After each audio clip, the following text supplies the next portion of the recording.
কিন্তু দর্শক এবং পাঠক হিসেবে আমাদের এই একটা জায়গা আমার মনে হয়েছে। দ্বিতীয়ত হচ্ছে যে যখন আমরা যদি বাংলা নাটকের আদি দেখি, তাহলে সেখানে দেখবেন আপনার পৌরাণিক কাহিনী, ভক্তিরস সমৃদ্ধ যে সমস্ত বিষয়, অর্থাৎ মঙ্গল কাব্য বলুন, পালাগান বলুন, কীর্তন বলুন, এগুলো দিয়ে শুরু। সেইখানে যে রৌদ্ররস বলুন, করুণার রস, ভক্তিরস, সেইগুলোকে পাথেয় করেই পরবর্তীকালে নাটকের পশ্চিমবঙ্গে বিশেষত তার চর্চা হয়েছে। এবং আমরা জানি যে বাংলা নাটকের ক্ষেত্রে যে নামগুলি পথিকৃৎ হিসেবে আমাদের বা অগ্রজ হিসেবে আমাদের মাথায় থাকে, যে গিরিশচন্দ্র ঘোষ, অমৃতলাল বসু, জ্যোতিরিন্দ্রনাথ ঠাকুর, দ্বিজেন্দ্রলাল রায়, দ্বিজেন্দ্রলাল রায়কে আমরা অনেকেই বলি ডিএল রায়। তো সেই জায়গায় যখন আমরা তাদেরকে রাখি, তারা নিশ্চয়ই আমাদের অগ্রদূত, পথিকৃৎ।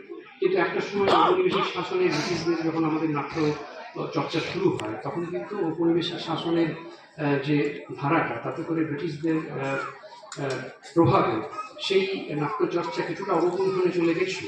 পরবর্তীকালে কিন্তু যাদের নাম বললাম, তাদের হাত ধরে নাটকের একটা উজ্জীবন ঘটে এবং পথিকৃৎ হিসেবে তারা আজও পরিগণিত। তো সেই জায়গা থেকে আমার মনে হয় যে আমরা একটা সময় যারা এই মঙ্গল কাব্য, পালাগান, এইসব নিয়ে, ভক্তিরস নিয়ে, পৌরাণিক পালা নিয়ে নাটক দেখতাম, সেই আমরাই কিন্তু আবার চাইলাম, মানুষই চাইল যে নাটকের আয়নায় আমরা সমাজের প্রতিচ্ছবি দেখব। সেখানে দেখুন, আমরা আবার যখন নাটকের ক্রমান্বয়ে যখন তার এই উন্নতি দেখছি এবং তার যে ক্রমবিকাশ দেখছি, সেখানে গিয়ে আমরা দেখছি যে নিপীড়িতের হাহাকার, সেটাও নাটকে দেখছি। বিপ্লবের জন্য যে দাবি বা চিৎকার, সেটাও কিন্তু নাটকের মধ্যে দিয়ে প্রতিফলিত হচ্ছে। আস্তে আস্তে নাটকের বিবর্তন হচ্ছে, বিষয়বস্তুর পরিবর্তন হচ্ছে, এবং নাট্যকার নাটকের উপরে যখন আমরা দেখছি যে শাসকের অনুশাসন নেমে আসছে, নাটক কিন্তু তার বাঁচার পথ খুঁজে নিচ্ছে। মঞ্চ ছেড়ে দিয়ে রাস্তায়, হাটে বাজারে সাধারণ মানুষের কাছে নাটক পৌঁছে যাচ্ছে। কাজে সেই জায়গা থেকে আমার মনে হয় যে আজকের এই নাট্য উৎসব আপনাদের কাছে নাটককে পৌঁছে দেওয়ার একটা বিরাট পদক্ষেপ। এবং এভাবে মঞ্চের কাছে দর্শককে যদি না আনা যায়, নাটককে দর্শকের কাছে যেতে হবে। এবং সেই লক্ষ্যেই আমার মনে হয় যাদবপুর দলমাদল আজকে আপনাদের কাছে এসে পৌঁছেছে।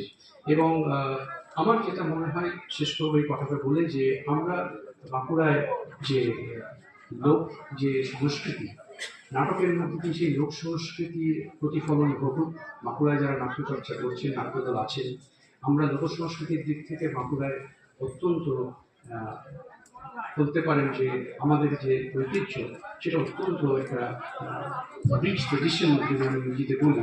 সেই ট্রেডিশনটা যাতে নাটকের মধ্যে দিয়ে আমরা দর্শকের সামনে আনতে পারি, এমন হচ্ছে। অনেক ক্ষেত্রেই দেখা যাচ্ছে যে লোকজ বিষয় নিয়ে নাট্যকাররা নাটক রচনা করছেন, বিশেষ করে স্থানীয় যারা নাটক চর্চা করেন, এবং সেগুলি উপস্থাপিত হচ্ছে।